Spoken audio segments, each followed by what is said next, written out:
ప్రజలను వేధిస్తే వేటే అన్నారు తెలంగాణ ముఖ్యమంత్రి రేవంత్ రెడ్డి. ప్రజలను ఇబ్బంది పెట్టి ప్రభుత్వానికి చెడ్డ పేరు తెచ్చేలా ప్రవర్తిస్తే కఠిన చర్యలు తప్పవని స్పష్టం చేశారు ఆయన. ప్రభుత్వ అనుమతి లేకుండా అధికారులు తమకు తోచినట్లు సొంత నిర్ణయాలు తీసుకుంటే సహించేది లేదని కుండబద్దలు కొట్టారు. ఇటీవల మహబూబ్ నగర్ జిల్లాలో వ్యవసాయ విద్యుత్ కనెక్షన్లు తనిఖీ చేయడంపై సీఎం ఆగ్రహం వ్యక్తం చేశారు.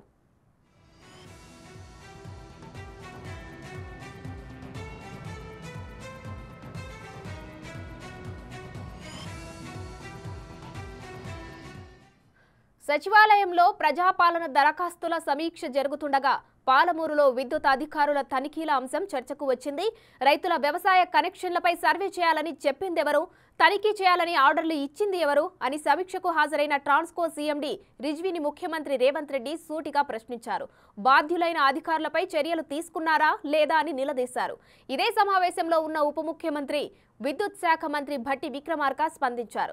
శాఖాపరమైన నిర్ణయం లేకుండా డిస్కమ్ డైరెక్టర్ శ్రీనివాసరెడ్డి సొంతంగా ఆదేశాలు ఇచ్చారని, దీంతో అక్కడున్న ఎస్ఈఎన్ఎస్ఆర్ మూర్తి ఈ చర్యకు పాల్పడినట్లు తెలిపారు.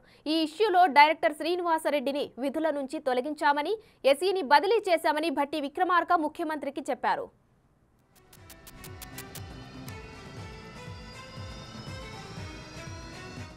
ప్రభుత్వానికి చెడ్డ పేరు తెచ్చేందుకు ప్రయత్నిస్తే చర్యలు తప్పవని మరోసారి స్పష్టం చేశారు రేవంత్ రెడ్డి. తమకు తోచినట్లు సొంత నిర్ణయాలు తీసుకొని ఉద్యోగాలు పోగొట్టుకోవద్దని అధికారులను అప్రమత్తం చేశారు.